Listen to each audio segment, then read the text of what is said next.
पूज्य गुरुदेव सदगुरुदेव अनंत श्री संपन्न श्री भक्तमाल भाष्यकार श्री गणेश दास जी भक्तमाली जी महाराज का बुंदेलखंड की धरती से बड़ा घनिष्ठ संबंध था। महाराज जी जिस काल में वाराणसी में पढ़ते थे, काशी में, उसमें बुंदेलखंड के कुछ विप्र बालक भी काशी में पढ़ते थे। गोरा गांव के पंडित जयराम जी और पंडित श्री मिश्र जी, एक क्यों मिश्रा जी, हरिहर दत्त के पिताजी क्या नाम था?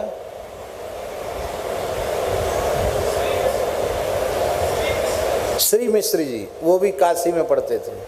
वो कौन, मगोरा कौन गांव है? मगरपुर। और जयराम गोरा गांव के पंडित जयराम जी और भी इस बुंदेलखंड के कुछ उस जमाने के लोग पढ़ते। अंग्रेजी जमाना था, उस समय की बात, अंग्रेजी शासन था। तो ये लोग महाराज जी को सुनाते थे कि ऐसे ओरछा में महारानी कुंवर गणेश बाई राम जी को लेके अयोध्या से आई, ऐसा है ओरछा, ऐसा है, ऐसा है। तो महाराज जी के मन में भाव था कि हम कभी ओरछा जाएंगे। सन 1943 में उन्होंने काशी में शास्त्री तक का अध्ययन पूर्ण कर लिया था महाराज जी ने 1943 में। उसके बाद महाराज जी को वैराग्य जगा तो वहां से वो सब कुछ त्याग कर विंध्याचल आ गए। 7-8 महीने विंध्याचल रहे, कठोर तप किया, भगवती की उपासना की उन्होंने, और भगवती ने ही उन्हें दर्शन दे करके आदेश दिया ब्रजभूमि में जाने का। वहाँ से महाराज जी चित्रकूट आए, 7-8 महीने चित्रकूट विराजे, और उस समय ब्रह्मचारी वेश में ही थे। और चित्रकूट से महाराज जी चलकर पैदल जब ओरछा आए, अंग्रेजी शासन था उस समय, आज भी ओरछा गांव जैसा है, उस समय कैसा रहा होगा आप कल्पना कर सकते हैं। पैदल चल करके आए थे काशी से विंध्याचल, विंध्याचल से चित्रकूट, चित्रकूट से पैदल चल के ओरछा। यहाँ आए, रास्ते में जंगली मार्ग से आए, कहीं कुछ प्रसाद आदि की व्यवस्था हुई नहीं। यहाँ आए तो उस समय संभवतः ये वैशाख का महीना था। क्यों वैशाख कृष्ण, क्यों चरित्र में वैशाख कृष्ण है ना, वैशाख कृष्ण दशमी थी। 3-4 दिन बीच में व्यतीत हो गए थे बिना कुछ खाए। बड़ी भूख लगी थी, बेत्रवती गंगा में स्नान किया और किनारे की थोड़ी सी मिट्टी खाकर पानी पिया।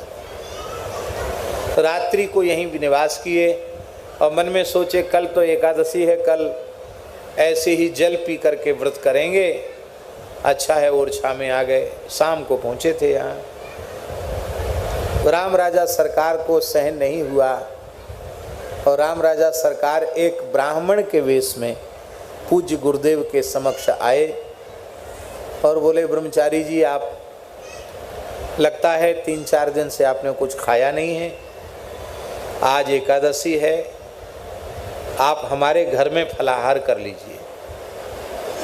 तो महाराज जी ने मन में सोचे चलो हम तो जल पी के सोचते थे, अब कई दिन हो भी गए हैं, अपने आप भगवान ने व्यवस्था की है तो कोई बात नहीं।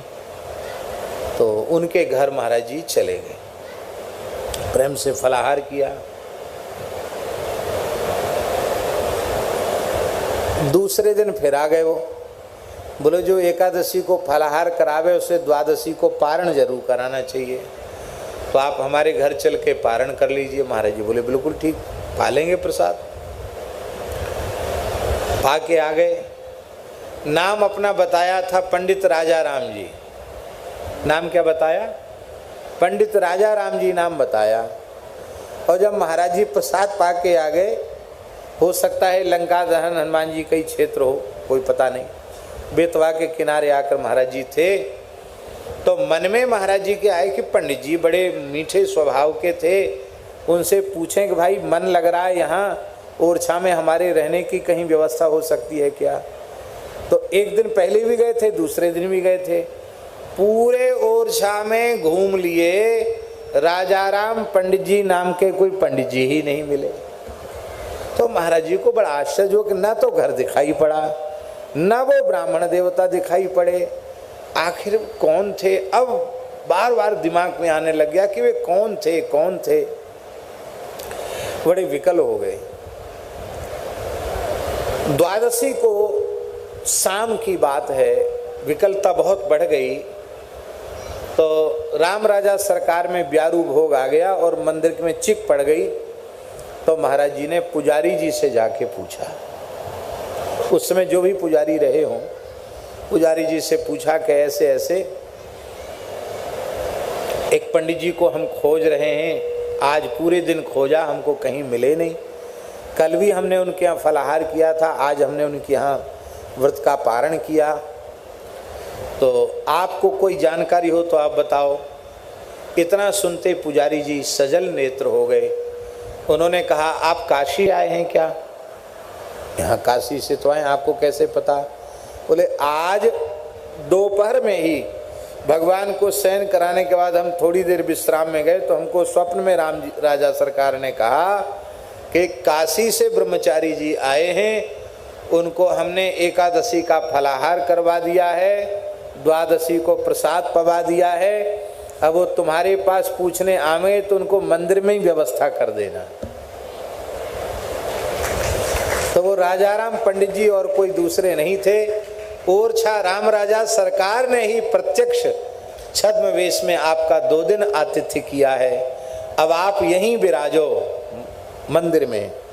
तो 8 महीने महाराज जी राम राजा सरकार में रहे।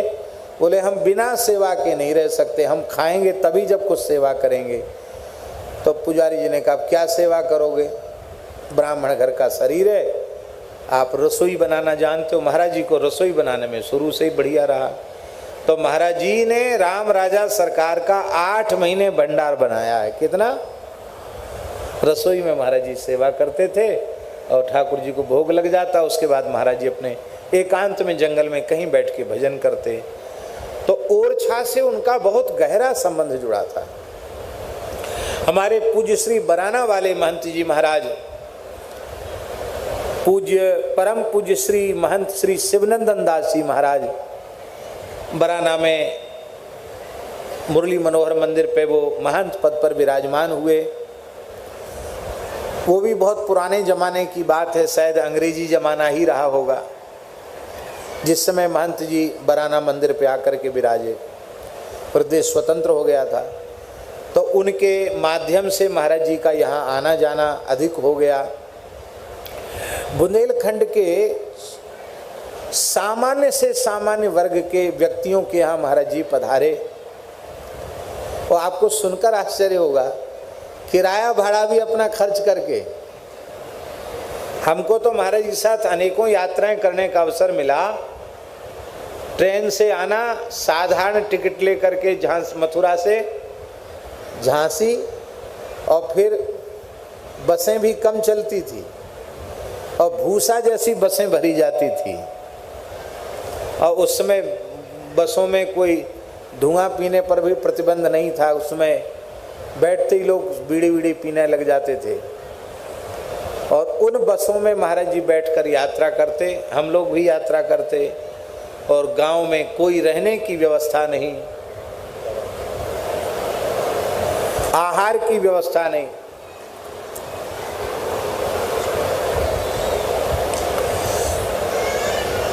ऐसी जगहों पर भी महाराज जी ने कृपा करके पदार्पण किया।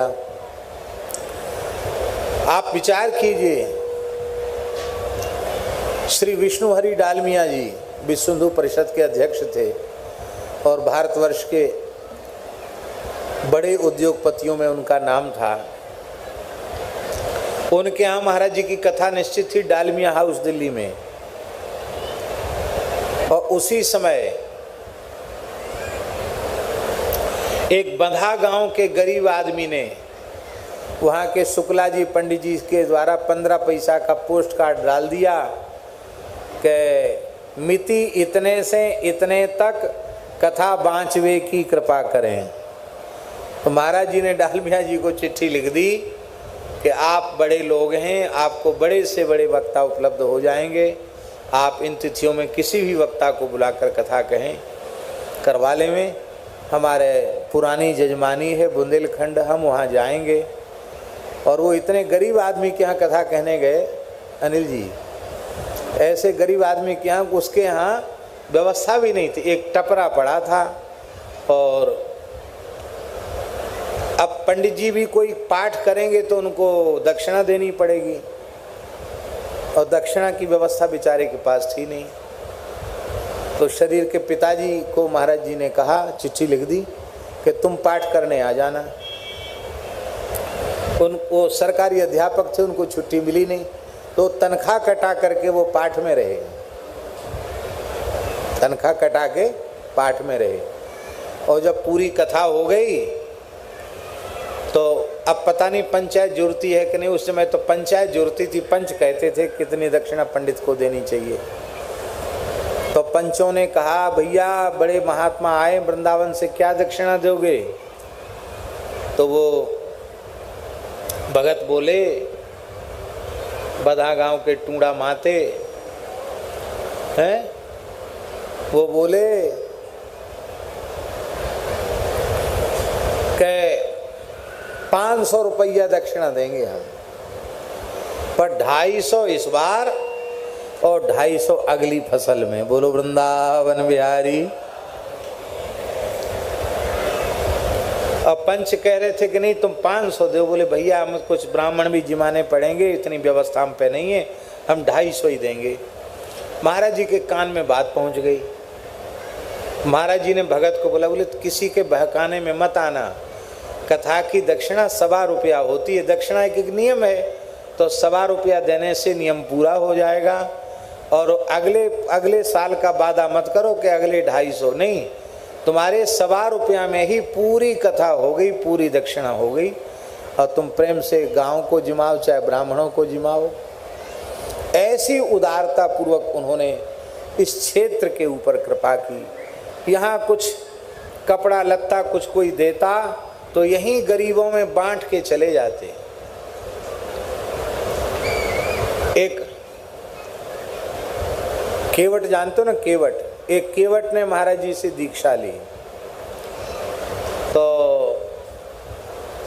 बराना की बात है, तो महाराज जी ने उसको दीक्षा देके थाली, लोटा, गिलास, कटोरी, एक कुर्ता का कपड़ा, 2 धोती, एक गमछा और 100 रुपया ले ये प्रसाद। उसने बेचारे ने बोला, आदमी ले लिया उसने। बराना वाले महंती जी बड़े बिगड़े गए, दीक्षा ले रहा है कि उल्टे गुरु महाराज से कपड़ा लत्ता बर्तन और भेंट ले रहा है। महाराज जी बोले किसी की दीक्षा में देना पड़ता है, हमारी दीक्षा में गुरु जी ही देते हैं, जिसको दीक्षा देते हैं कुछ न कुछ प्रसाद देते हैं। क्यों भजन करेगा? कहो महाराज पहले मछैया मारत थे, मछैया खाते, अब नहीं खात महाराज, अब तो हम प्याज तक नहीं खात, मंदिर में जो भोग मिल जात वो खात। हाँ तब ठीक है, बस भजन करो। हाँ भजन तो करें महाराज। ऐसे भोले भाले लोगों पर भी उन्होंने कृपा की। राम कृष्ण की प्यारी गैया सारे जग की माता है।